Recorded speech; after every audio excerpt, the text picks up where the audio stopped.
بسم الله الرحمن الرحيم. الحمد لله رب العالمين، والصلاة والسلام على سيدنا محمد وعلى آله وصحبه أجمعين. خۆشەویستان سلام و ڕەحمەت و بەرەکەتی خوای گەورە بەڕێ بەسەرتانە لە بەرنامەی شیرینچا لە کەناڵی ئاسمانی پەیام بە خزمەتیەوە بەڕێز و خۆشەویست گەشتمەوە بۆ پێشکەشکردنی بەشی دووهەم لە ژیاننامە و بەسەرهاتی مامۆستا شێخ محەممەد عەلی قەرەداغی کە جەنابیان لەم دێواتە لە دی تەکیەژیاون و هەروەها تەمەنێکی زۆریان لە خزمەتی کەلەپور و ئەدەبی کوردیە بەسەر بردووە و هەروەها بەرهەمەکانی مامۆستا مەلا عەبدولکەریم مودەڕیس ئەتوانین بڵین وارثێکی حەقیقی جەنابی مامۆستا مەلا عەبدولکەریم مودەڕیس یاخود کوڕی معنەوی و هەروەها کەسێک کە زانست و زانێرەکانی مامۆستا مەلا کەریمی مودەڕیسی گەیاندبێ بە میلەتەکەمان مامۆستا محەممەد عەلی قەرەداغی بووە و هەروەها کەلەپوری ئەدەبی کوردی و هەروەها مەختوتاتی کوردی هەمووی ئەتوانین بڵین هەر هەمومان و هەموو زانایان بەڕاستی مامۆستا شێخ محەممەد عەلی قەرەداغی لایەکی جدی بەلاوە کردوێتەوە. بەشی دووهەم ئینشاڵڵا لە خزمەتەوە باسەیا بین و هەروەها کاریگەری مامۆستا لە 40-50 ساڵی تەمەنی خۆی لە خزمەت ئەدەبی کوردیا چۆن بەسەر بردووە و چۆن بەرهەمی زانایانی کوردی گەیاندووە بە میلەتەکەی. فەرمووی.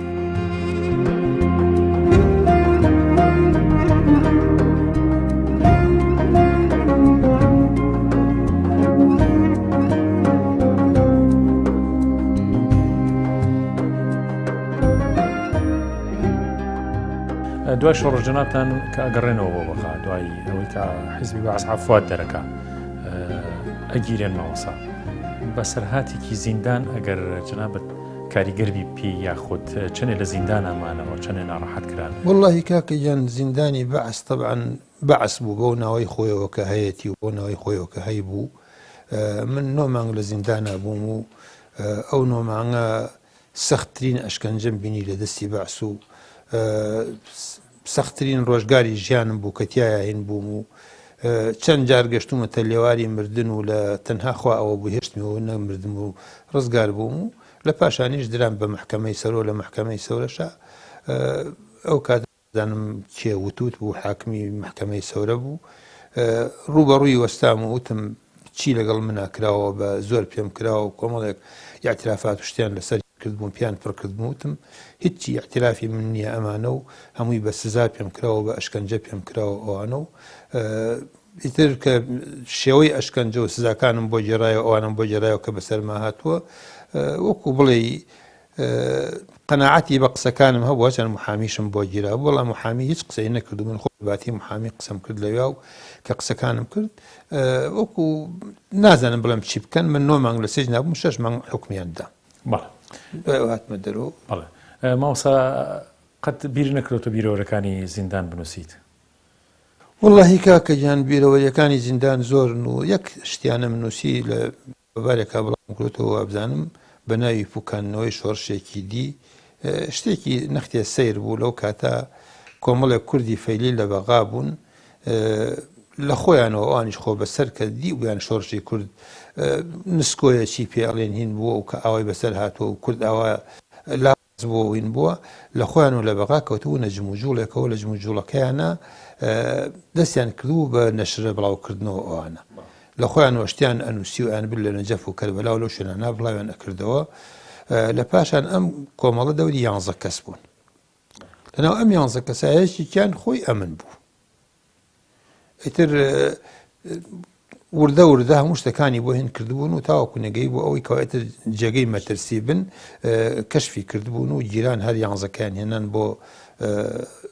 ئەمنی عامە و کە من لێ بووم و چاوم پیان کەوت و قسەم نەکرد پێش ئەوەی بگەنە محکەمە من بە کوڕەکانم وتم ئێوە یەکێک لە خۆتان هێناونی وەڵای تر وتیان چۆن و ئێمە هەموو براین و هەموو ئەوەی ئەوان وتم وەڵای من واستەکەم کە ئێوە یەکێک لە خۆتان هێناونی تر ڕێکەوتوا بوو دوانیان ناوی صادق بوو یەکیان صادقی گەورە بوو ئەمە سەرۆکیان بوو صادقی دووەم جاسووسەکە بوو کە دابوونی بەدەستەوە هینی کردبوونەوەوانە و طبعا دران بە محکەمە و لە محکەمەوە بزانم تەنها صادقەکەیان حکم درا ئەوان تر وەکو مناڵ معاملەیان لەگەڵا کرا بەربوون و ڕزگار بوون ئەوە نووسیومەوە وەکو پوکانەوەی شۆڕشێکی دی.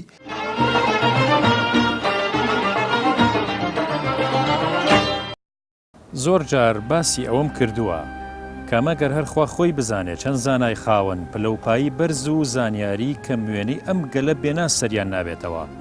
دوای خۆشیان کەسێک نەبوو خەمیان بخات و بە چەند لاپەڕەیەک یان چەند دێرێک یادیان تۆمار بکات و زۆریشی نەخایاند و دوای خۆیان بەرهەموو کتێب و پاشماوەکانیان بۆتە خۆراکی مشک و مۆرانە یان لەناو گڕ و بڵێسەی ئاگری نەزانان یان دوژمن و ناحەزانە بوون بە خۆڵەمێش. ئەم جارە سەر لە مامۆسایە ئەدەین من پێ بزانم یەک دانراو زیاتری نەبووە کەچی لە ڕێگەی ئەو دانراوەیەوە ڕێککەوتۆتە سەرچاو مێژوویەکان و ناوی تۆمار کراوە. ئەم مامۆسایە بە مەلا عەبدوڵڵای شێخ مەمودیان ناسراوە و هەر بەو ناوەی شەوە لە سەرچاوە عەرەبیەکانە شتێکی کەمی لەسەر نووسراوە. ویستم لەم هەلەدا هەوڵ بدەم و شتێکی زیاتری لەسەر بنووسم. زۆر گەڕام گەلێکیش هەواڵم پرسی چەند شتێکی وەهام کۆ کردەوە بۆ ئەوەی بشێ تۆمار بکرێن. کە لە شەقڵاوە بۆ ڕەواندز دەرەچیت 5-6 کیلۆمەتر ئەڕۆیت ئەگەیتە ئاوێ پێڵێن سەرەتای بێڵان لەوێەوە بۆ دەستە ڕاست ڕێگای ئەڕوا بۆ دۆڵی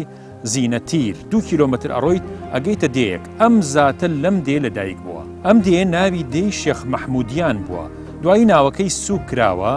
بووە بە دێی شێخ مەمودیان. مامۆستا محەممەد عەلی خەرەداغی لەسەر ئەم مامۆستایە ئەدوێت و لە کتێبە نایەبەکەی کە بژانەوەی مێژووی زانایانی کورد لە ڕێگەی دەستخەتەکانیانەوە. تەمەەن ئەم کتێبە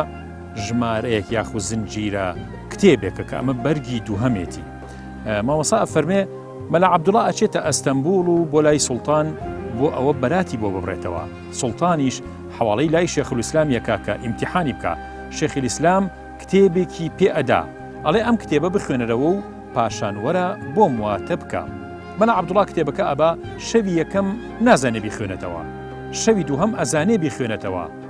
شەوی سێهەم واتەکەی تی ئەگات بەیانی دێتە لای شێخولئیسلام و بۆی واتە ئەکات و شێخولئیسلام ئەڵێ ئەو کتێبە هیچ کەس واتەی نەزانیوە من و تۆ نەبێت، بەڵام من بە شەوێک زانیم تۆ بە 3 شەو جا بەراتی بۆ ئەبڕێتەوە. پاشان ئەوە مامۆستا لە ئیمتیحان دەرەچێت و بەراتی بۆ ئەبڕنەوە. لە ئەستەمبول بە مودەڕیس دای ئەمەزرێن و دەستە لیباسێک و عەبایەکی خەڵاتەکەن کە عەباکە لەبەرەکە ئەڵێ بخوا ئەم لیچکە عەبایە لەسەر گوفەکی شێخ مەمودیان نەخشێ هیچ تامی نییە، هەرچەند هەوڵی لەگەڵەدەن بەند نابێت و ئەگەڕێتەوە بۆ لادێکەی خۆیان لە کوردستان بۆ شێخ مەمودیان. ئەو یادەوەرێمان بۆ باس بکەیت کە لە زیندان بینیوتە کە کەسایەتێکی زۆر زیرەک بووکە لە حیزبی بەعزگرتوێتی و سووری بووە ئەزانم. ئەوەش نووسیومە بە نووسیومە لێرە هەروەکو کورتەیەک بیجێرمەوە پیاوێک بوو کە لە بەعسی سووری بوو. ئەو کاتە بەعس لە بەغا دەوری هەبوو، دەسەڵاتی هەبوو، ئەوانەی کە لە سووریاوە هاتبوون بۆ عێراق خزمەتی باش ئەکران و ڕێزی باشیان هەبوو. ئەویش لێەوە ویستوی بێتە بەغا و لە بەغا وەکو یەکێک لەو کەسانە ئەمیش پلەی بدرێتی و ڕێزی بدرێتەوەوانە. ڕەفیقەکانی کە لە بەغا بوون ناسی بوویان ئەم کابرایە پیاوێکی بەتوانایە و پیاوێکی بلیمەتەوە لەوانەیە ئەگەر بێتە ئێرە جێگە بەمان لە قکات پیلانیان بۆ دروست کردبوو هەر لە مەتاری بەغاوە یەکسەر نردوێن بۆ ئەمنی عامە و بە محتەجەزی یعنی لە حیزا بوو دەست بەسەر بوو لەوێ تا من لە هین بووم لە ئەمنی عامە بووم ئەو لەوێ بوو هەر بەو قاتەوە کە پێی هاتبوو لە بەریا بوو جلیان بۆ نەگۆڕی و شتێکیان بۆ نەکردبوو لە ئەو پەڕی حاڵەتی ینی ڕسواییە ئەژیا ڕسوایان کردبوو بە تەواوی هەتا ئەو کاتێک کە من خواحافیزیم لێ کرد زۆر لەگەڵی دانیشتم من پیاوێکی بەتوانە بوو عەرەبێکی باشی ئەزانی عروزی ئەزانی شتی ئەزانی شعری زۆر لەبەر بوو حکایەتی زۆر لەبەر بوو کە قسەم لەگەڵا ئەکرد زۆرم پێین بوو لە پاشان کە خواحافیزیم لێ کرد بڕۆم وتی ئوذکورنی عند ربک وەکو حکایەتەکەی حەزرەتی یوسفەوانە طبعا کە منی چوومە دەرەوە نەتوانیم باسی بکەم و نەتوانیم هینی بکەم و دوایی بیستم وتیان وەڵا لێەوە نەقلیان کردووە وتیان ئەو کاتەیان و بۆ شیمال نەقل کراوە بۆ شیمال و لە زستانەوە پیاوێکی بەتەمەن لە 70 ساڵ و ئەوانە بوو زیاترش بوو دیارە هەر بۆ مردن نەقلیان کردووە یەکە لە سەرما بمرێتەوەوانە بەڵام کابرا پیاوێکی زۆر بەتوانا بوو زۆر بلیمەت بوو ئەوەی کە جێگەی قسە بوو زۆر جار باسم کردووە و نووسیم و ئێڵێم ئەو پیاوەتی لە بدایەتەکانی قورئان لە حروفە مقەطعەکان لە ئەلیف لام میم و ئەلیف لام صاد و ئەوانە جەدوەلێکم دروست کردووە بەو جەدوەلە کە بەقەدەر بەری لەپی دەستێک ئەبێت ئەتوانی پێویستی بە محتاجی معجەم و مفەهرەس و ئەو شتانە نەبێت و هیچ و تەنها بەو جەدوەلە هەرچیەک پێویست لە قورئانە بیدۆزیتەوە. زۆرم هەوڵ داوتم فێرم کە بە ئەمە عیلمێکەوە نەفەوتێت و هین نەبێت و وتی یا خۆم نەشرەکەم یا لەگەڵ خۆمای بەمە ژێر چاڵ تاوان بە منینەوە تو دیارە خۆشی مرد و شتەکەی ئەو یەکێک بلەو خەسارە گەورانەی کە هین بوو تا ئێسش نەمبیست کەسێکی تر توانی بێتی لاسایی ئەو کاتویان ئەو شتە بکات.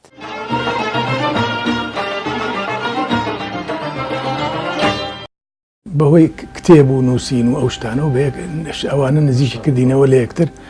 هەتاوەکو لە 2007 داوای ئەوم لێکرا کە و بێگومان داواکە هەر ینی یەکێ بووم لەوانەی کە لەگەڵ مامۆستا داوامان لێکرا کە بچینە کۆی ناوی لە پێشە ناوی کۆڕی پێشەوەی مێمە بچین کۆڕی زانیاری کوردستان بوو لە هەولێر بڵێ و لە دواییە بوو بە گوت و وێژمان لەسەر کرد و گفتوگۆیەکی زۆرمان لەسەر کرد بوو بە ناومان ئەکادیمیای کوردی لەوەوە بڵێن بەختەوەر بووم بەوەی کە لە نزیکەوە ئەو پیاوە بناسم کە ئەشمزانی لە مزگەوتەکانەوە و لە ناو ئەو مەلا و مامۆستا زانە ئاینیانەوە کە وەکو پیاوی گەورەی وەکو جەنابی خوا لێ خۆش بوو مامۆستا مەلا عەبدولکەریم مدەڕیس و کاکە حەمەی کوڕی و کوڕەکانی تری و ئەمانە ئەو لە ناویانە پەروەردە بوو گەورە بوو و ئیشی لەگەڵ کردو بە تایبەتی لەگەڵ جەنابی مامۆستا خۆیە و ئەو بەهرەیی بەرکەوت بوو کە فێری مانگ و نەبوون و گوێنەهان بە مانگ و بوون و شەو نخوونی و ئیشکردن و دڵسۆزی و پەرۆش بەرامبەر بە ئەو شتە پیرۆزانەی کە لە بەردەستی ئەوانە بوو کە ئەوان بەرهەمی شەو نخوونی ئەوان بووە کە بایەخێکی گەورەیە بوو بە ئیش و کارەکانی. مامۆستا باسی قیرائەت و باسی نووسینی قورئان و ئەوەت کرد شتێکم بیرکەوتەوە جەنابەت تەجوید و دیراسی قورئان لای چ مامۆسایەک خوێندووتە لە مامۆساکان و شەهادەی چیت وەرگرت؟ ئێمە لە بەغا و پیاوە خواعافوی کە مامۆستا عەبدولقادری خەتیب بوو پیاوێکی زۆر موسڵمان بوو پیاوێکی زۆر زانا بوو پیاوێکی زۆر بەڕێز بوو بە قیرائەتی حەفس و شوعبە قورئانم لە خزمەتا خوێند و ئیجازەی داومەتێ بە هەردوو قیرائەتەکە بەڵێ مامۆستا جەنابتان لە مزگەوتی مصعبی کوڕی عومەر لە بەغا بەتایبەتی دوای ساڵەکانی 90 ئەوە بوو حیزبی بەعەس حەملەی ئیمانی دەست پێ کرد و ئیسفادەتان لەو حەملە ئیمانیە کرد لە مزگەوتەکانە کە توانیتان کە من شایەتیەوەم کە نزیکی 700 تەلەبە لە مزگەوتەکەتانە قورئان و دەرسی خوێند و جەنابتان سەرپەرشتیتانەکردن و گەنجێکی زۆر ئیسفادی لە جەنابتان کرد. ئەو دەورانە چۆن بووە چیتان تیاوتەوە؟ والله ئێمە ئەو دەورانە تەنها دەورەی تەحفیزی قورئان بوو بە زۆری مەگەر لە پاڵ تەحفیزەکە بەعزێک ئادابی دەستنوێژ و شتیوامان فێر بکردیان چونکە ڕێگە نائەدرا شتی تریان پێ بوو تێتوێن بکرێت لە دەورەکانە دەورەی تەحفیزی قورئان بوو هەموو ساڵێک تەلەبەی وا بوو جزمێکی لەبەرەکردی وا بوو دوو جزمی لەبەرە کرد چەند ساڵێک دەواممان کرد بەیانیان تەلەبەی کوڕان بوو ئێواران تەلەبەی کچان بوو کچ و کوڕ بەجایان خوێند و مامۆستا لە هەردوو لایەن هەبوو سەرپەرشتیمان ئەکردن ئێمە خۆمان و ئەمجد و کوڕەکانی خۆمان و کوڕی تر و کۆمەڵێک پێگەیشتبوون الحەمدوللا و ینی تا ئێسەش کاریگەری ئەو دەورانە ماوە لە بەغا و هەر کەسێکە لەو دەورانە دەرچووێ لەخوا بەزیابێ لە بەغا قورئان خوێنی باشە و خەڵکی استیفادەیان لێکە.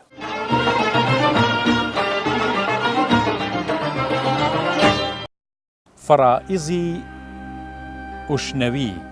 گەلێ جار باسیەوەم کردووە کە زۆر لە زانایانی کورد بەهۆی چەپەکی و دوور لە شارستانیەتی و نەبوونی کوردستان لەسەر ڕێگەی هاتوچۆی کاروانی جیهانە کەس پێی نەزانیون و نابیان نەزانراوە و هەر دوای خۆشیان یان لەگەڵ خۆیانە بەرهەم و شوێنەوارەکانیشیان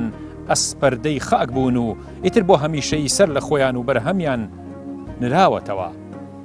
دیارە بەختەوەر و ناسراوانیشیان ئەوانە بوون بۆیان لوا بێت لە کوردستان دەربچن و ئەستێرەیان لە جیهانی ڕۆشنبیری و زانیاری جیهان و ئاسمانی گەلانی ناسرا و خوا پێداوی جیهانە درەوشا بێتەوە. ئیتر لەو ڕێگەوە ئەگەر زانایان پێگەیان دەبێ ئەوە زانراوە. مامۆستای ئەو زانە پێگەیانراوە کێ بووە؟ کتێبیان دانابێ ئەوە کتێبیان لە کتێبخانە گەورە و ناودارەکانە جێگەیان بۆتەوە. نسخەی زۆریان لەبەر نووسراوەتەوە و بڵاو بوونەتەوە و پارێزراون. جا مامۆستا شێخ محەممەد عەلی قەرەداخی من پەیوەندیشمان بەیەکەوە هەبوو هەمووشۆ یەکتیشمان ئەکرد و یەکتیشمان خۆش ئەوێ وەلازال ئێستا منیش هەمیشە دوعای خێری بۆ ئەەکەم ئەو دوعای خێر بۆ من ئەکا جار بەجارێت چاوان بەیەکەوێ و مامۆستا لە زۆر بواری بەهێز و بەپێز و باشە خزمەتی زمانی کوردی کردووە ئایا لە ناحی ئەدەبیەوە بێ زۆر لە شاعیرەکانی زین و کردوێتەوە زۆر لە مامۆستا ناومردوەکانی ناوەکەی زین و کردوێتەوە بەهۆی ئەو ڕەحمەتی باش بۆ هەموو لایەک ئەچێ بۆ چوونی من ئەم ژیانە خۆی ژیانێکی کورت و ناکامە بەڵام کورتە ینی لەبەر ئەوە ئینسان ئەوەنەی ئەتوانێ خزمەتێ بکە چەندێ خزمەت بێ بە زیندووان دوو ئەوەنە خزمەت بێ بە مردووەکان ئەو مردووانە ئەو پێشینانەی ئێمە ئایا مەلان ئایا شێخن ئایا پیاو چاکن ئایا دایک و باوکی ئێمە بوون کە عشقی ئەم دینە جوانە بوون هەر کەسێ ڕەحمەتێکیان بۆ بنێرێ ئایا بەهۆی مامۆستا محەممەد عەلی قەرەداخیەوە بێ ئایا بەهۆی مامۆستا مەلا عەبدولکەریم بیارەوە بێ ئەوە بەڕاستی سەروەتێکی باشە و ئینشەڵڵا مایە ڕەحمەتیشە بۆ ئەوانیش من هەمیشە مامۆستا شێخ محەممەد عەلی قەراخی دا ئەنێم بە ئینسانێکی دانا و زانا کە خوای تەعالا بەخشیوەتی بەم ملەتی کووردا و لەخوا داوا ئەەکەم نمونەی زۆر بێ و لەخوا داوا ئەەکەم ئەو جۆرە پیاوانە خۆشمان لەمە دوا خۆمان بەکەم نەزانین نرخیان بزانین حەقی خۆیان بینی و مافی خۆشیان بینێ ئینشاءالله.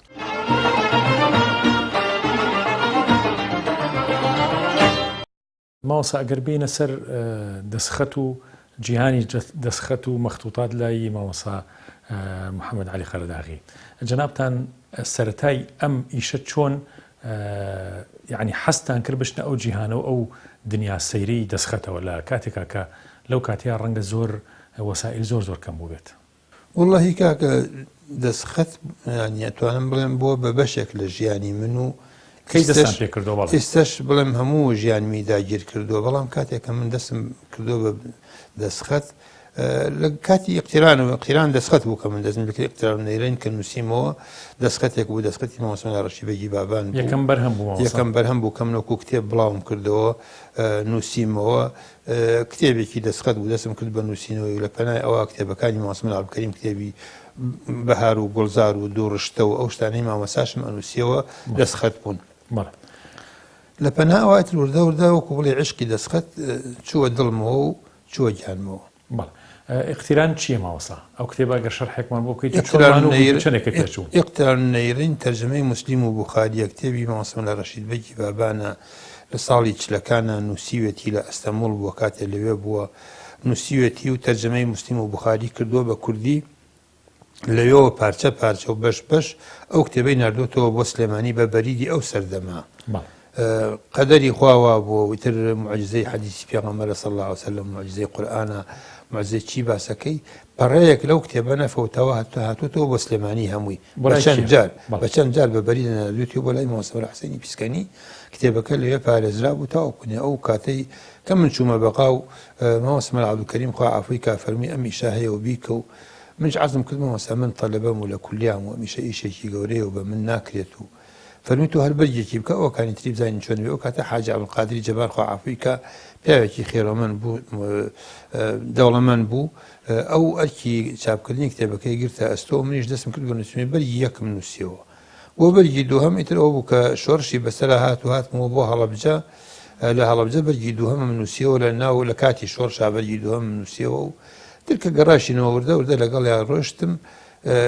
تقریبا توانم لە ماوەی 20 ساڵ زیاتر من خەریکی ئەو کتێبم ئەنجا تەواوم کرد. با چەند بەرگ ماوەسا تەواو؟ 9 بەرگی قەبارە گەورە. 9 بەرگی قەبارە گەورە و کە بە شێوەیەکی ڕێک و پێکە الحەمدوللا وەکو خۆی نووسیمەوە و ئێستاش خەڵکانێکی زۆر داوای ئەویان کرد کە وتیان ئەم کتێبە کوردیەکەی نەختێ قورسە و خەڵک لێی تێ ناگات و خوا یارمەتی ئەم جارێکی تر دامڕشتوتەوە ئەم جارە هەر بە عینی ئەو مەفهومەی مامۆستا بەڵام بە داڕشتنەوەیەکی نوێ و بە کوردیە کە خەڵک لێی تێبگا و ئێستا ئامادەی چاپە و لێرەشەوە وەڵام ئەگەر خێرەمەنێک ئەو ئەرکە بگرێتە ئەستۆی خۆی و ئەو کتێبە چاپکە خێرێکی گەورەیە و کتێبێکی گەورەیە و مسلمانان ئیسیفادەی لەکەن. ئەنجارێتتر جنابەت هەر هەشت بەرگەکە و نووسی هەر نۆبەرگەکەم نووسیوەتەوە دامڕشتوتەوە لە ناوەندی ئاراش تایپ کراوەتەوە تقریبن ئێستاتوانم بڵم ئامادەی چاپە تەنها لەسەر ئەوەستاوەکەەوە کەسە بیگرێت ئەستوی مەڵ ئەماوەسا بەرهەمی دووهەمتان ئیشی دووهەمتان کە دەستان پێکرد ئەگەر بیرە بێ وردە وردە بچینە ناو بەرهەمەکان و نووسینەکان. وڵێتت بەرهەمەکانم لەوێەوە ئەتوانم بڵێم وازان بەرهەمی دووهەمم یان عەقیدەی مەولەوی بوو یان هین بوو کتێبەکەی ئیبن الحاج بوو مەهدی نامە لەو دوانەوە دەسم پێکرد سەرەتای نووسینم لێەوە لە دەسم پێکرد. دوای ئەوان چیتان نووسی ماوەسا وردە کتێبەکان دیوانی وەفایی بە شوێنە هات و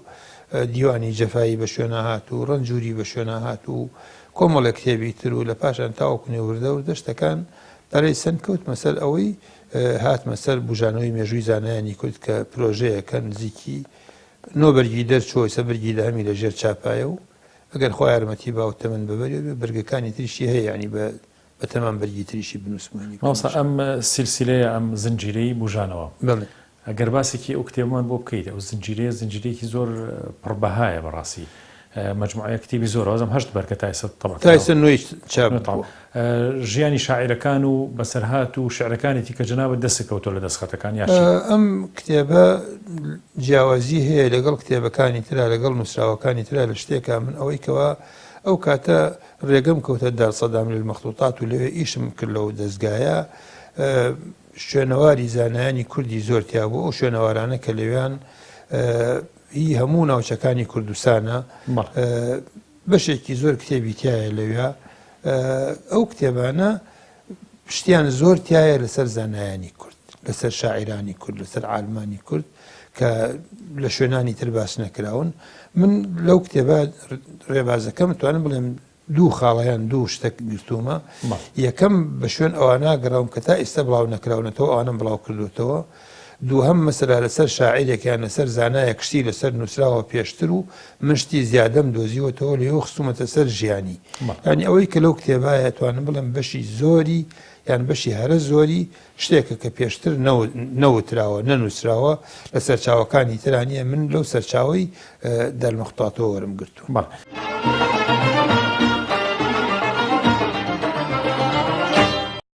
شێتە شاعیرێکی نەناسراوی کووردە لە ئەڵلقەی پێشووی ئەم زنجیرە وتارەیە. طبعا مامۆستا محەممەد عەلی قەرەداغی مەبەستی لە زنجیرە وتارێکە کە بە هیوا بووم بە ناوی شاعری نەناسراوی کوردەوە بڵاوی بکەمەوە. چەند ئەڵلقەیەکم بە ژمارەی تایبەتی لێ بڵاو کردەوە دوایی خستمە ناو ئەم کتێبە و زنجیرەی ئێرەمدا پێی. باسی شاعری نەناسراوی کورد دەردینم کردو باسی ئەو دەستخەتەم کرد کە شعری شاعری شێوەی گۆرانی دەردینی تێدایە. لە هەمان دەستخەتا چەند پارچە شعرێکی شاعرێکی دیکەی شێوە گۆرانی هەیە کە نازناوی شێتە و کاکە شێتی لە شعرەکانیە بەکارهێناوە. پارچێ لە شعرەکەی باسەکەی نوۆی خوێنینەوە. دڵ نازداران هەرچەند بنیشی جەلای نازداران سوحبەت بکەری با خاترداران با نەشۆن نەویر کارساز کاران خدا و پێغەمبەر نەشۆ نەویرت فکرێ دەروە زێکر فەرموودەی پیرت دنیا بێوەفان بەس بێوەفابەر وەسن وەسمایل جەور و جەفابەر نەزەر بە پاکی بکەرە ئەی دڵ تا فەردانە قەبر نەمانی خەریک پەند کا کە شێت دڵەی هیجرانبار با نەشۆت نەویر بەشق کردگار.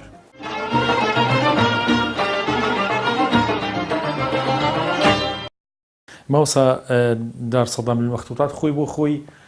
وازانم لەگەڵ جنابتان ڕەنگە یەک دوو ئەڵلقەی بێت خەر قسەی لەسەر بکەین. ئەم کتێبانی کە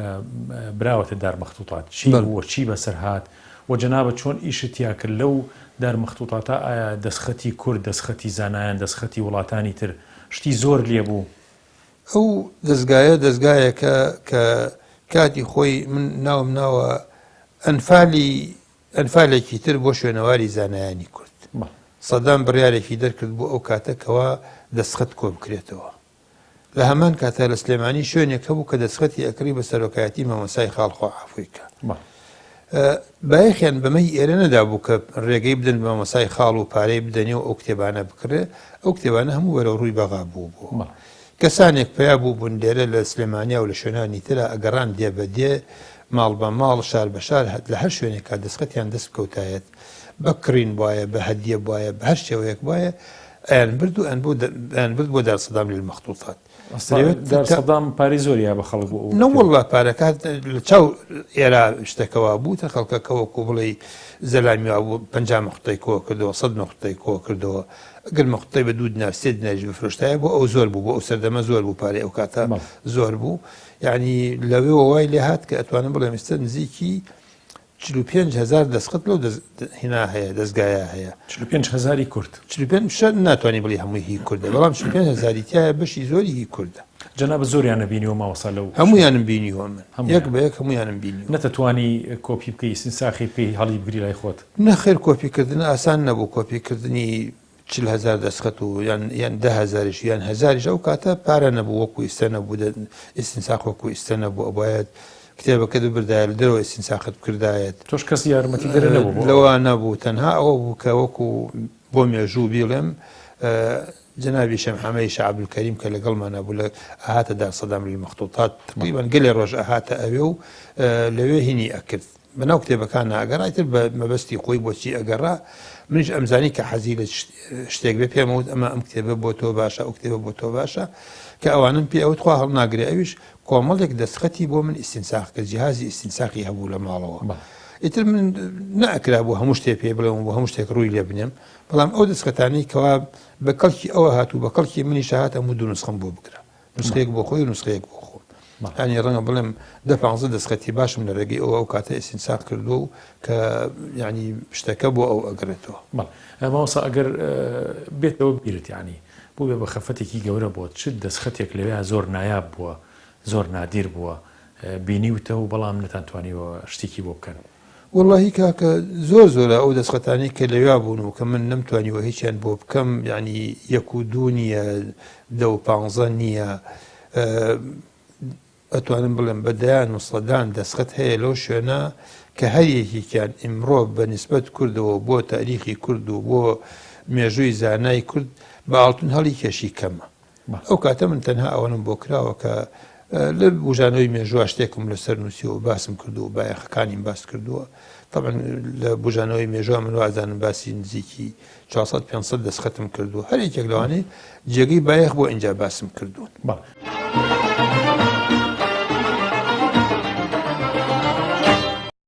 بەڵێ خۆی بێتە سەر حەقەتەکەی مامۆسا یەکێکی وەکو مامۆسا محەممەد عەلی قەرەداخی یادی بەخێر بێ ئەمە حەق وایە بینە دەورەی بۆ بکرێتەوە خولی بۆ بکرێتەوە کە خەڵک فێر بکات چۆنی تەعامل و ڕەفتار لەگەڵ مەخطوطات و دەستنووسەکانە بکە چونکی ئەم پیاوە بۆ بە پسپۆر لە خوێندنەوەی مەخطوطە لە زانینی زمانی ئەو خەڵکە لە مەخطوطەتەکە بڕوا بکە و شەی وای تایە من مامۆسا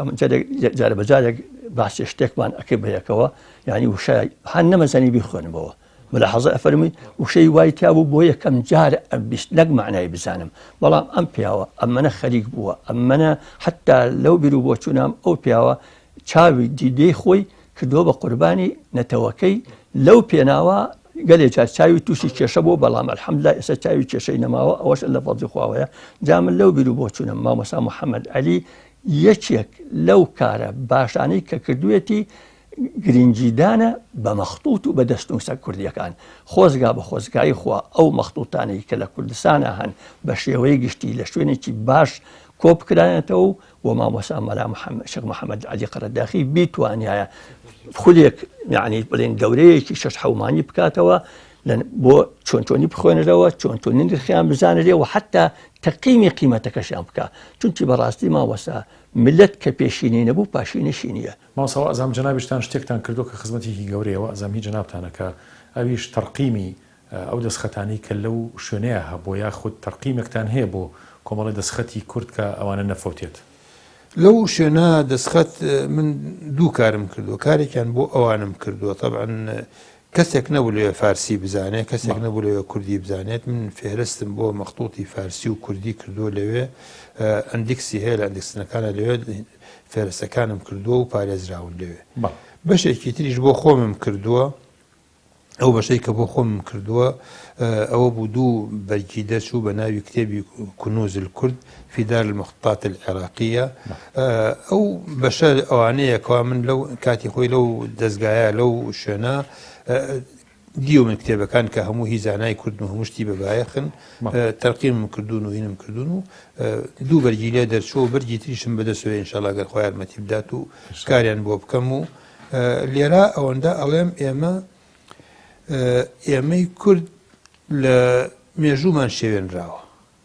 وڵاتمان بەش کراوە دەستخەتەکانیشمان بە هەمان شێوە بەش کراوە دەستخەتەکانمان پەرتەوازەی هەموو دنیاە شوێنێک نییە و کتێبخانەیەکی دەستخەت نییە لە دنیا دەستخەتی زانای کوردی تیانە بێت ئەمە کارێکە ئەگەر ئیمڕۆ بێ سبەی نەبێ 10 ساڵی تر بێ ئەبێ کاری بۆ بکرێت و بۆ کۆکردنەوەی ئەمانە من چوومەتە ژێرباری ئەوە ئیسە بە گوێرەی توانا و بە گوێرەی چاو و هێز و ئەوانەی کە بۆم بکرێت کار بۆ ئەوە بکەم بە ناوی کنوز الکورد في دار المخطوطات العالمية نەکری دا سەدام بەتەنها بۆ ئەوانە کار بکەم بەڵام طبعا ئەمە کارێکە بە من تەواو نابێت تەمەنێک و توانایەک و ڕەنگە ئەگەر دەستگایەکی گەورە بکەوێتە کار بۆ ئەمە بتوانێت بۆی بکە وەکو هیوا وەکو ئاوات وەکو وەسێت هەمە بۆ ئەو کەسانەی کە لە توانایەنە هەیە ئەگەر یارمەتی من بدەن تا من لە ژیانم ئەگەر یارمەتی من نەدەن دوای من کەسانێک بێت و ئەو پرۆژەی کە من دەسم پێ کردووە شانی بەنەبەر و تەواوی بکەن و بە شوێنیا بڕۆن ئەمە کارێک ئەبێ مێژووی کورد دروست ئەکاتەوە چونکو مێژووی کورد کە نووسراوە شێوێنراوە ناحەز مێژووی کوردی نووسیوە نەزان مێژووی کوردی نووسیوە مێژووی ئێمە ئەوەی کە ما بێتەوە و نەشێوێنرابێ لە دەستخەتایە دەستخەتەکانمان کە لە دنیاە لە هەر شوێنێکا دەستخەتێک ببینیت کۆمەڵێک زانیاری تایە لەسەر کوردستان لەسەر زانای کورد لەسەر جغرافیای کورد لەسەر تاریخی کورد لەسەر هەموو شتێک هەمانە ئەمە ئاواتێکە من ئەگەر طبعا بۆم ناچێتە سەر و لەگەڵ خۆمایی بەمەگەڵ بەڵام ئەگەر کەسانێک بتوان ئەم ئاواتەی من ویان ئەم پرۆژەی من دوای من درێژە پێ بدەن یەکێکە لە پرۆژە گەورەکان ئیسەش لێرە ئەیڵێمەوە بە دەنگێکی بەرز و ئەم دەنگە بگاتە هەموو کەسێک و هەموو شوێنێک ئێمە خاوەنی سامانێکی گەورەی چەند جار نووسیومە وتومە ئەگەر شوێنەواری زانایانی کورد بمایەنەوە نەفەوتایان بەقەدر کێوێک لە کێوەکانی کوردستان ئێمە دەستخەتمان هەبوو بەڵام ئیسەش ڕەنگە بڵێن بەقەدر کێوێک لە کێوەکانی کوردستان دەستخەتی کورد بڵاو بۆتەوە بە دنیا بڵاو بۆتەوە بە جیهانە من ئەمساڵ لە معرەزی کتێبی ئەمساڵە بەعزێک فەرسی مخطاتم کڕی یەکێک لەو فێرەسانەی کە کڕیومە کتێبخانەی برنستۆنە لە نیوجەرسی لە ئەمریکا دەیان مخطوطاتی کوردی تایە بە تایبەتیەکێک لەوانەی کەوا کتێبخانەی مەولانا خالید بۆ لە بەغا کتێبخانەکەی گوێزراوەتەوە بۆ ئەوێ ناڵێم گشتی بە تەواوی بەشێکی زۆری گوێزراوەتەوە بۆ ئەوێ کۆمەڵێک کتێبی نایابی مەولانا خالید هەیە کە لەوەیە من ئێستا ئەوداڵم بە شوێنیانە دەسم بکەون کارێکیان لەسەر بکەم جا ئێمە لەوێەوە بیگرە لە هەر شوێنێکی ترەوە بیگرە مەمەسا حەسەن پێنجۆنی لە ئوسترالیاوە خەبەری بۆ ناردم و بەناو بەڕقم بۆی ناردم 11 کتێبی مەلا ئیبراهیمی شارانی لە کتێبخانەیەکی ئەوە لە کتێبخانەی دبلینایە لەوێ هینی کردووە هەر شوێنێکی جیهان بگەڕی دەستخەتی ئێمەی تایە کۆکردنەوەی ئەم دەستخەتانە یەکەم جار وەکو ناونیشان کۆ بکرێنەوە لە شوێنێکا کە ئەمە سامانی ئێمەیە دوو هەمجار ئەم دەستخەتانە کۆ بکرێنەوە بە فلیم بێت بە سیدی بێ بە هەرچی بێ بهێنرێنەوە کوردستان لە پاشان کاریان بۆ بکرێن مێژووی کورد لەوانە دەرپێنرێت و بنووسێتەوە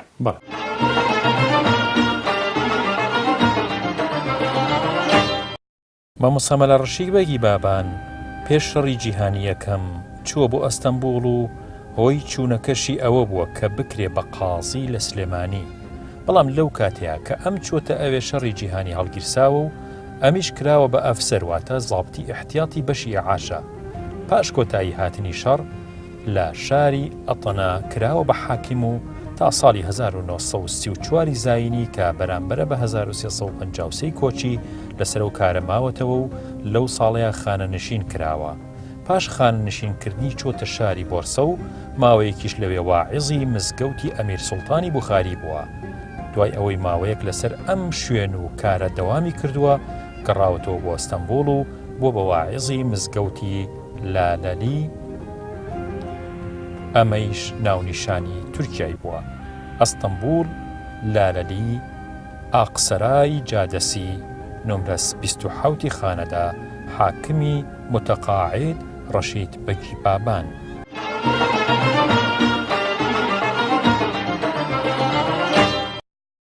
ماوەسا ئەگەر بینە سەر وڵاتەکان جنابتان دوای 2003 کە لە بەغاو تەشریفتان هێنایەوە بۆ سلێمانی، دیارە لە سلێمانی ساڵ و نیوێک جنابتان خەتیبی مزگەوتی گەورە بوون. دوای ساڵ و نیوەکە وەکو مەلایەتی وەکو خوتبەتان نییە لە سلێمانیا، زیاتر خۆتان تەرخان کردو بۆ دەستخەتی کوردی و لە ئەندامی ئەکادیمیای کوردیشنەوە زانم جنابتان. ئایا ئەم تەرخانکردنی خۆتان حەزەکەم هەر بە تاریخ پێمان بڵێ ئێوە جنابتان چەند ساڵە خەریکی دەستخەتی کوردین؟ 50 ساڵە بێت؟ والله تقریبا بۆ 50 ساڵ ئەچێکە من لەگەڵ دەستخەتا خەریکم، بەڵام ئەوەی کە بە خەستی بێت لە 90ەوە من لەگەڵ دەستخەتا بە خەستی خەریکم. پێش 90 وەکو ئەوە نەبوو، ینی پێش 90 ماوەسا خەریکم هەیە، مەسەڵەکەریم بووی، خەریکی کتێبی مامەساژ بووم، خەریکی کتێبی خۆشم بووم پێش 90، خەریکی ئەوە دیوانی وەفای و دیوانی ڕنجوری و دیوانی جەفای ئەوشتان هەموو دەستخەت بوون کارمتیا کردوون. بەڵام لە 90دا خۆم بۆ دارسەدام تەرخان کرد، لەوێ خۆبەخش ئەچووم ئیشم ئەکرد بۆ ئەوان، بۆ ئەوەی کەواشتی کورد لەو شوێنە بدۆزمەوە دەری بهێنم. ئەو کاتە ینی من ئەتوانم بڵێم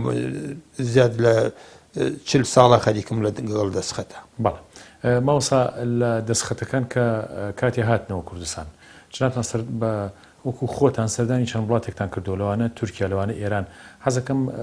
جنابتان ئاماژێ بە کۆماری ئیسلامی ئێران بکەن لە ئێرانە ئەو کەسایەتیە کوردانی کە بینیوتانن، یعنی کێن خزمەتێکەکەن لەو بوارەیە و کێن توانیتانە سوودیان لێ بین و دەستخەتی کوردی لەوێ وەزعی چۆنە؟ دەستخەتی کوردی لە ئێرانیشا لە عێراق باشتر نییە، لە ئێرانیشا وەکو بڵێ شوێنێک نییە کە تایبەت پێ بە کورد،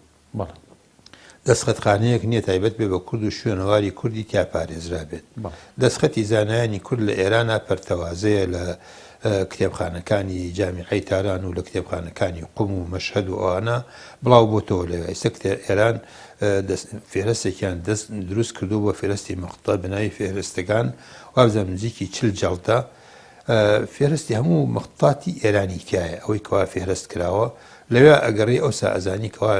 لەوێش دووبارە دەستخەتی زانایانی کورد پەرتەوازە و بەشبەش و بچڕ هەیەکەی لە شوێنێکایە. ئەو ماوەسا و زانانەی کورد لەوێ ماوەسا ئەگەر جناب دەوکو ناو بیان ناسی و هاتو چۆت کردوون و ینی کێن خەمخۆرن لەم بوارەیە یا کێن شتیان لایە کە واللهی لای کەس ینی وەکو بڵێ کەسایەتی نازانم کەسانێک هەبێکەوە کتێبخانەیان هەبێت و کتێبخانەیان پارێزرا بێ، بەڵام ئێستا لە ئێرانە کۆمەڵێک گەنج هەیە کە خەمخۆری ئەم شتن بەشێن ئەم شتانە ئەسوڕێنەوە لە ڕێگەی تەلیگرامەوە لە ڕێگەی شتەکانی ترەوە کار ئەکەن بۆ ئەوەی کەوە زانیاری لەسەر دەستخەت کۆبکەنەوە،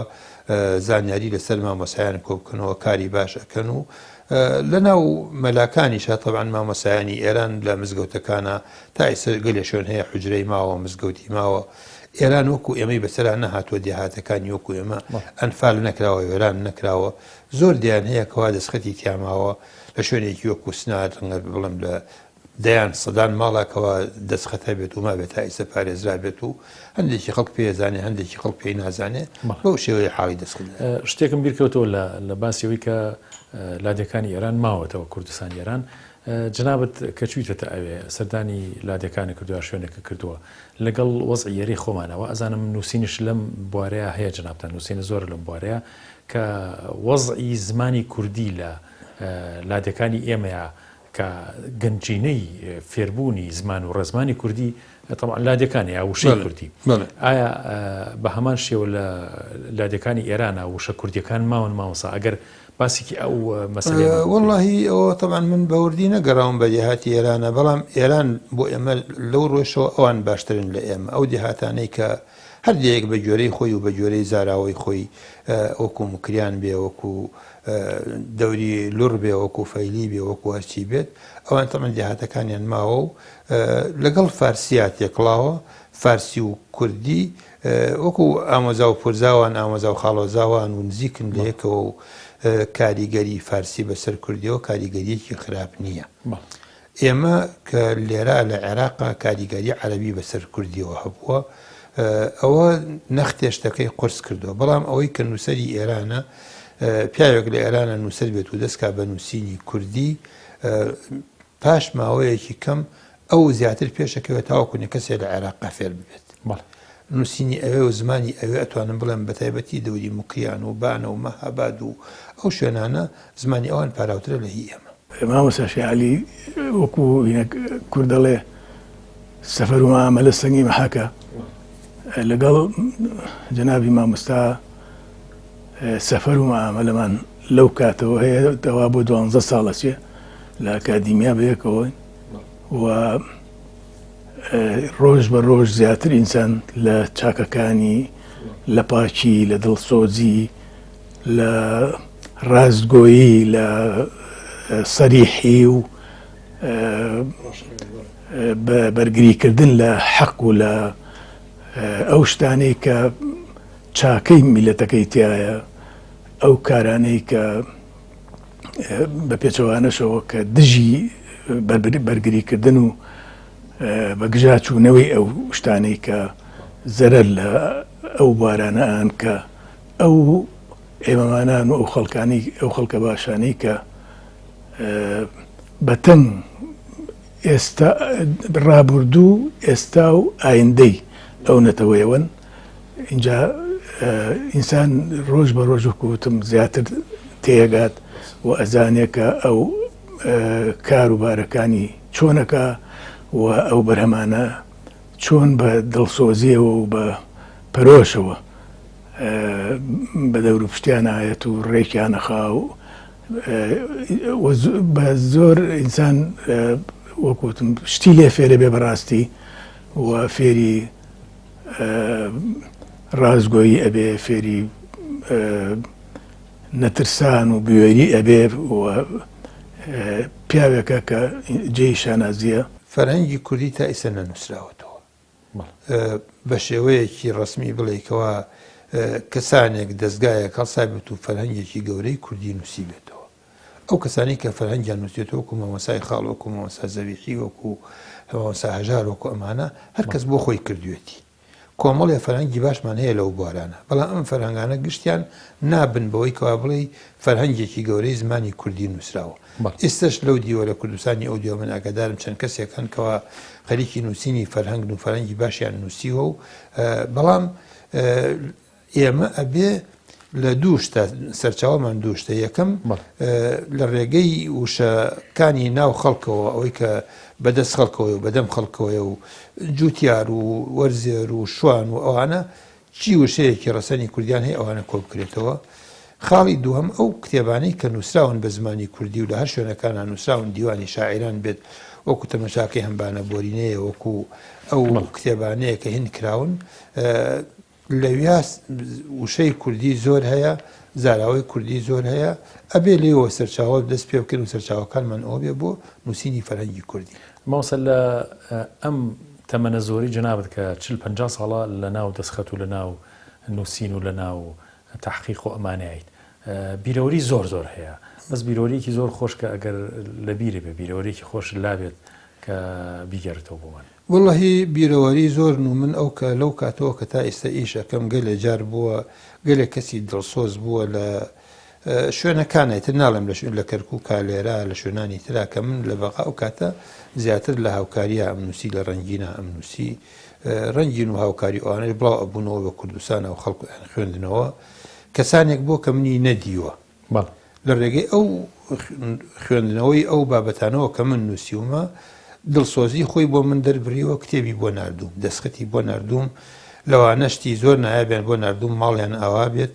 یەکێک لەوانەی کە باسی یەکەم هەندێ جاروگە لە جاریش باسی ئەەکەم شتێکی نایابە لەسەر مێژووی کەرکووک کە کەرکووک ئێستا ئێمە ئەو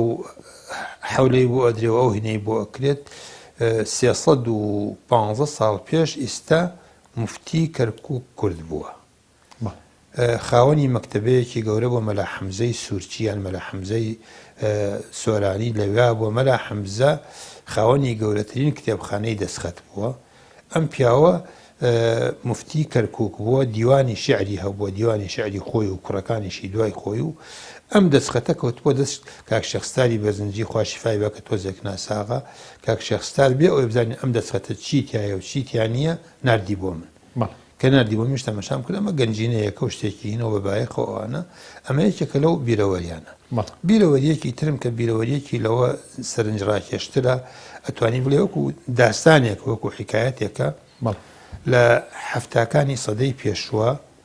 بزانم ساڵی هەفتا بوویان هەفتاوەیەک بوو لە خزمەت مامۆستا کەریما دانیشتبووم لە بەغا پیاوێکی ئەوە بەتەمەنی سەرسپی ڕێکوپێک هاتە خزمەت مامۆستا عەرزی کرد قوربان کتێبێک مێ بە عەرەبیش قسەی کرد حەزەکەم بیبینیت. مامۆستاش فەرمووی کوانێ کتێبەکە چییە؟ وتی وەڵای کتێبەکەم دڵم نەهاتووە بیێنم ئەبێت تۆ بێ کتێبەکەم ببینیت. ئەتر مامۆستاش فەرمووی باش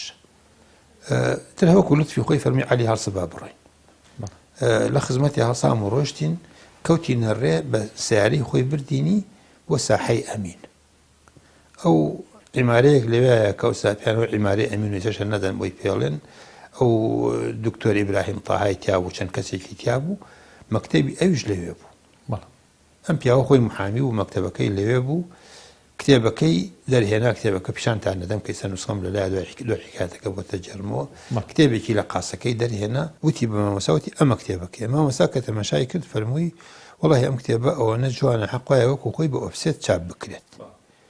طبعا ئەو کاتەش ئێمە توانامان نەبوو ئەویش نازانم توانای نەبوو لە خزمەت مامۆستا هەڵساین هاتینەوە. ئەمە حکایەتێک بوو لێرا دروست بوو لێرا کۆتایی هات پاش ئەو من چوومە دار سەدام للمەخطوطات و ساڵی 90 لێرا ئیشم ئەکرد لە دار سەدامە وەختێکم زانی کەوتمە ناو کتێبخانەی بنەماڵەی سنەییەوە کە کەوتمە ناو کتێبخانەی بنەماڵەی تەماشاکەم هەمووی کتێبی نایاب مەقالێکم نووسیە ئەو کاتە لە جەریدەی تاعیب و ئیتیحاد هین بوو بڵاو بووە لەوێ مەقالەکە بە ناوی كنوز آل السنوي في دار صدام للمخطوطات. ئەمە نووسی و دوایی ئەم بابەتە گەشت بۆ دەستی ئەو بنەماڵەیە و هەرچۆنێک بێ کە تەماشای کتێبەکانم کرد کتێبەکانیان زۆر نایاب بوو زۆر شتی تیا بوو بە تایبەتی شێخ تاهای سنەیی کە لەو بنەماڵەیە عالمێکی گەورەیە ئەدەبێکی زۆر بەرزی عەرەبی و فارسی هەیە بەشە ئەدەب عەرەبیەکەی من کۆم کردەوە بە ناوی کتێبێک كنوز الكرد ورود الكرد في حديقة الورود أو كتابك لو كتابة منوسي هات مثلا نوسيني كتابك وبتايبتي باسي أو بياوم كردوها وتنبابنا مالكان بدوز مور كشتيش ديو دز بيابكم هل صام قران بشون بن مالكان لكرادبو تشوم طبعا أو بياو عمري خواي كردو خوي نماوه أو كاتا كناو كيشا عبد الله السنيبو خۆی نەمابوو خێزانی مابوو کچێکیشی کچەکەی شووی نەکردووە ئافرەتێکی بەڕێزە محامیە بە ناوی سوهێر سنەوی چوم سوێرخانم دۆزیەوە چوون بۆ لای وتم شتێکی ئاوا هەیە و من خەریکی ئیشێکی ئاوام سەردەمی سەدام بوو نەیوێراوتی ئێمە کوردین ئێمە حەسەنین و ئێمە نازانم چی و ئەوانە و ئیتر نەچۆژێر هینی ئەوەی کەوا یارمەتیم بات هەڵسام هاتمەوە کتێبەکەم نووسی کتێبم بڵاو کردەوە و چاپ بوو چاپی یەکەمی چاپ بوو هاتمەوە بۆ سلێمانی دوای ڕوخانی سەدام و دەستم کردەوە بە چاپی دووهەمی کتێبەکە لەو کاتاکە خەریکی چاپی دووهەمی کتێبەکە بووم ڕۆژێکی یە تەلەفۆنی بۆ کردم کە تەلەفۆنی بۆ کردم بخوای ئەم تەلەفۆنە کێیە لە مەژاکەم وتی من سوهێر سنەویم ئەی باشە چییە فەرمی وەڵا بەعزێک دیاریم بۆ داناویت بۆت بنێرم ئێوتم چۆن بێم و چی بکەم وتی تۆ حەق نەبێ من بۆتە گەێنمە سلێمانی دیاری ئەمە خوشتێکی لە مووسڵ نردووی بۆ خوشکەکەی لە مووسڵ بە ناوی هالە سنەوی لەوێ ئەویش نردی بۆ هەولێر لە هەولێرەوە بۆیان نردم بۆ ئێرە کە وەختێ دیارەکەیم کردەوە یەکێک لە دیارەکان ئەو کتێبە بوو کە کاتی خۆی باوکی نەیهێنا بوو بۆ شێخ عەبدولقادری گەیلانی مامۆسای برد بۆ ئەوێ ئەو کتێبە گەیشتە دەست منیش ئێستاوت ناوەکو و ئینشاڵا گیانی شاد بێت و ڕۆحی شاد بێ شێخ عەبدوڵڵا لە قەبرەکەیە دوو تەلەبەی کورد لێرە یەکیان مۆسا سدیقی ناوە یەکیان کوڕی مامۆستا شێخ حسەینی خۆمان کە لە بەغا دراوسێمان بۆ تاهیری ناوە ئەو دوو تەلەبە کۆمەکم کردن یارمەتیم دان کتێبەکەم بۆ سکان کردن دان پێیان کردیان بە ڕیسالەی دکتۆرا بۆ هەردووکیان ئێستا لەژێر چاپایە و نمونەشتان پیشانەدەم کتێبەکەتان دوایی پیشانەدەم وینەکەتان پیشانەدەم ئەوەیە کێکەرەوە بە سەرهاتانەی کەوا ئەو کاتە ئەو پیاوە ئەوەندە کتێبەکەی بەلاوە خۆشەویست بوو نەیهێنابوو لەگەڵ خۆیان بووە بوو شێخ ئیتر قەدەر وای کرد ئێستا ئەو کتێبە هاتووەتەوە من لە خزمەتیان و وێنەکەیتان پیشانەدەم و پیشانی بینەرانی بدەن